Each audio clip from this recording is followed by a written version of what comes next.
Assalamualaikum warahmatullahi wabarakatuh. Alhamdulillahilladzi ja'alal Islam aqidah wa ja'ala Indonesia daulah mustaqillah. Assalatu wassalamu ala sayyidina Muhammad Rasulillah wa ala alihi wa sahbihi wa man tabi'ahu ila risalana.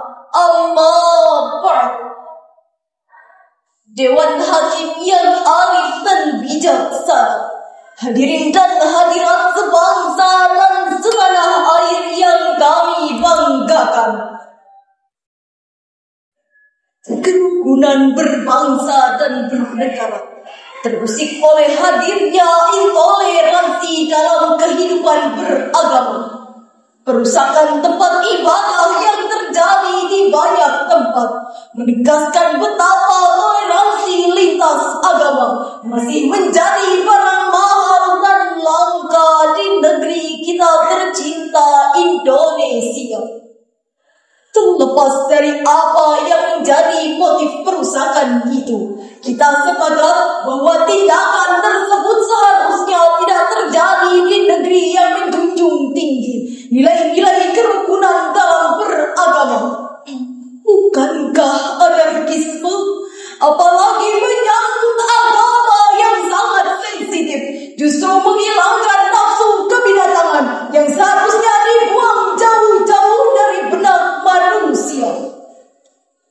Sepertinya kita perlu melirik kekaguman seorang sejarawan yang berkebangsaan Belanda, Dr. Karel Steenbrink, yang mengungkapkan, Indonesia meskipun terdiri dari berbagai suku, bahasa, adat istiadat, namun tetap hidup dalam keramah tamahan yang dibingkai dalam wadah Bhinneka Tunggal Ika. Berbeda namun tetap satu tujuan, yaitu untuk persatuan dan kesatuan. Namun hadirin, kekaguman Steenbrink tersebut kini tinggal kenangan, dikarenakan Indonesia kita saat ini sedang bersedih, berdiri, kita sedang menangis karena nuansa perbedaan yang muncul dari keberagaman negeri ini ternyata telah melahirkan fanatisme buta. Saya tidak sehat, selisihan, gontok-gontokan yang dapat melunturkan nilai-nilai kerukunan dalam beragama. Akhirnya mampu meluluhlantakkan nilai-nilai persatuan dan kesatuan yang selama ini kita bina. Pertanyaannya, apakah kita rela bangsa yang besar yang dibangun dengan susah payah, dengan untayan air mata dan genangan darah, bahkan bergelimpangan mayat para syuhada harus berperanda hanya untuk kepentingan golongan? Tentu tidak, hadirin. Oleh karena pada kesempatan ini kami akan membawakan syarahan dengan judul Merawat Persaudaraan Antar Umat Beragama melalui bingkai persatuan adalah kunci sukses kebinekaan, dengan landasan Al-Quran surat Al-Hujurat ayat 13. A'udzu billahi minasyaitonir rajim.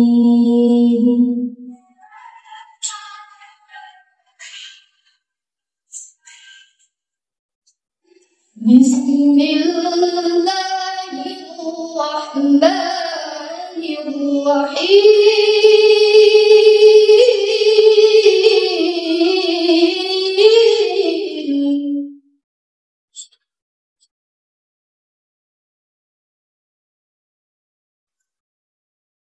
Ya ayyuhan nasu inna khalaqnakum min zakarin wa unsa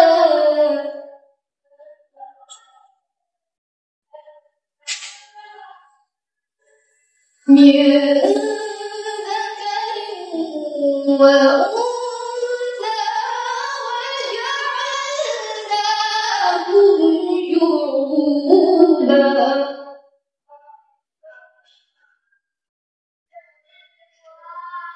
وجعلناكم شعوبا وقبائل لتعارفوا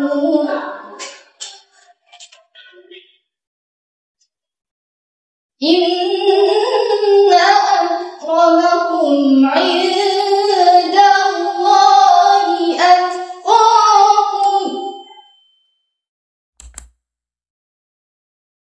إن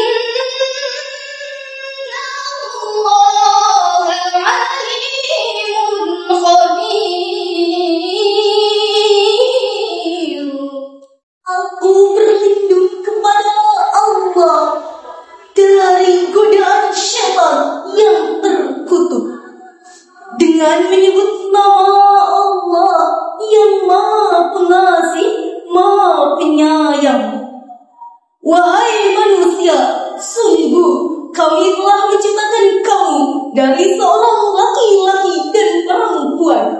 Kemudian kami jadikan kamu berbangsa-bangsa dan bersuku-suku agar kamu saling mengenal.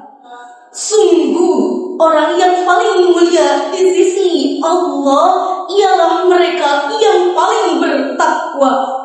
Sungguh Allah Maha mengetahui, Maha teliti. Dewan Hakim, hadirin dan hadirat yang berbahagia. Dari segi ilmu balaghah, ayat tersebut bersifat khabari atau suatu informasi bahwa manusia diciptakan dari jenis laki-laki dan jenis perempuan. Adapun sabab an-nuzul ayat tersebut menurut Ibnu Asyakir dalam kitab Muhammad yang bersumber dari Abu Bakar bin Abu Daud, bahwa ayat ini berkenaan dengan keinginan Rasulullah Muhammad untuk menikahkan Abi Hindin, seorang wanita dari kalangan Bani Bailah. Bani Bailah berkata dengan sikis kepada Rasulullah, "Ya Rasulullah, pantaskah kami mengawinkan putri-putri kami dengan para budak-budak kami?" Rasul belum sempat menjawab. Pada saat itu Jibril datang menyampaikan surat Al-Hujurat ayat 13 yang di dalamnya terdapat kalimat lita'arafu. Dengan demikian, untuk membina persatuan dan kesatuan, langkah utamanya yaitu kita harus saling mengenal, saling menghargai dan bertoleransi di antara kita. Bukannya saling menutup diri, melecehkan, menghina, membangga-banggakan kelompok, suku, bangsa maupun daerah masing-masing. Karena sikap seperti itu, hadirin, merupakan sikap bakal timbulnya perpecahan, pertikaian, dan tidak mustahil menjadi perkembangan dunia negeri ini. Rasulullah Sallallahu Alaihi Wasallam bersabda, "Bukan golongan kamu orang yang membangga-banggakan kesukuan, dan bukan golongan kamu orang yang mati karena membela, mempertahankan dan memperjuangkan kesukuan."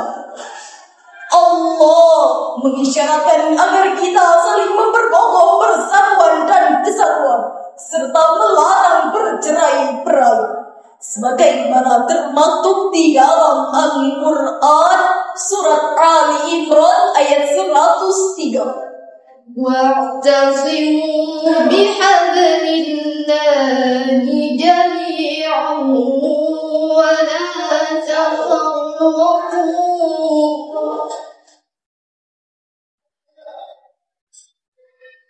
واذكروا نعمة الله عليكم إذ كنتم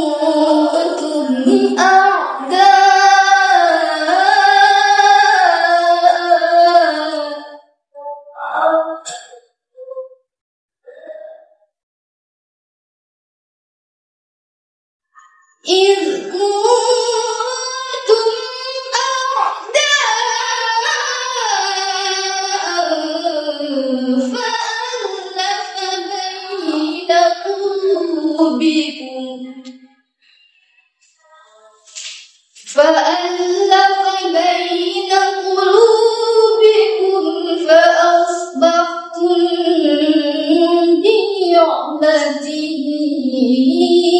إخوانا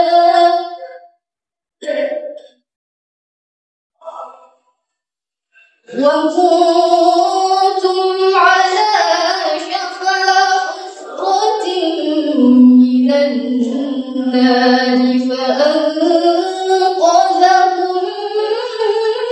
منها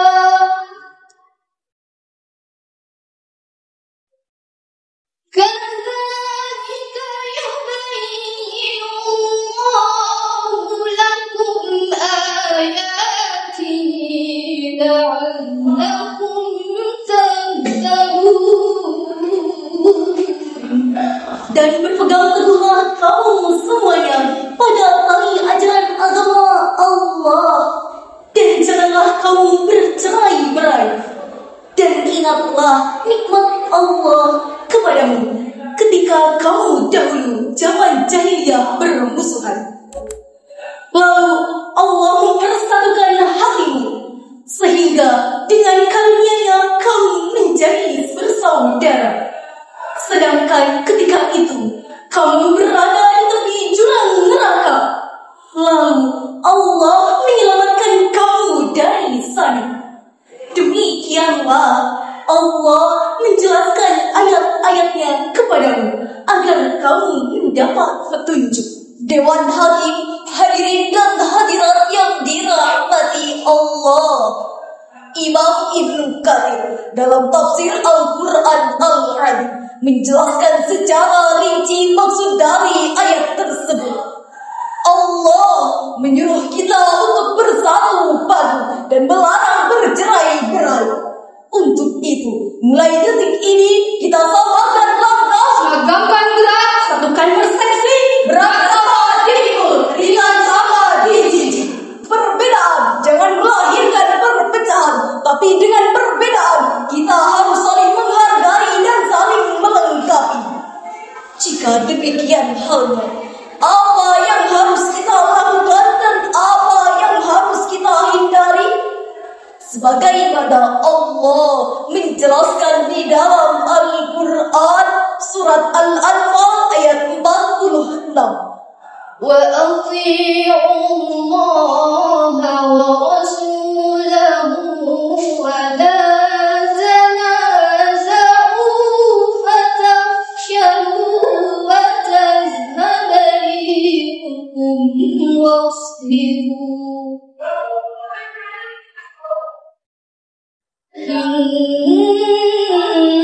inna Allaha ma'as sabirin.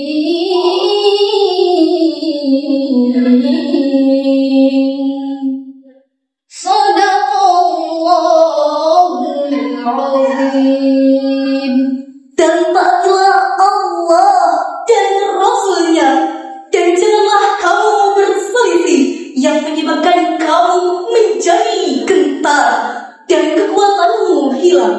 Dan bersabarlah, sungguh Allah bersama orang-orang sabar. Maha benar Allah dan Maha Agung. Dewan Hakim, hadirin dan hadirat yang berbahagia, jika kita perhatikan dengan seksama, terdapat dua konsep dalam firman Allah tadi untuk memperkokoh persatuan dan kesatuan. Pertama, mentaati Allah dan Rasul-Nya dalam kehidupan berbangsa dan bernegara. Kedua, dilarang bercerai-berai.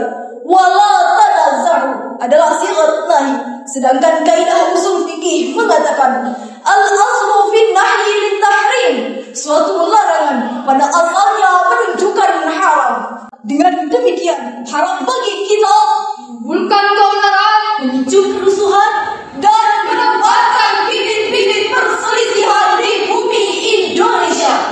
Dengan demikian, dari uraian di atas dapat kita simpulkan bahwa persatuan dan kesatuan merupakan modal kesuksesan bangsa. Untuk membangun persatuan dan kesatuan, langkah utamanya yaitu kita harus saling mengenal, saling menghargai dan bertolak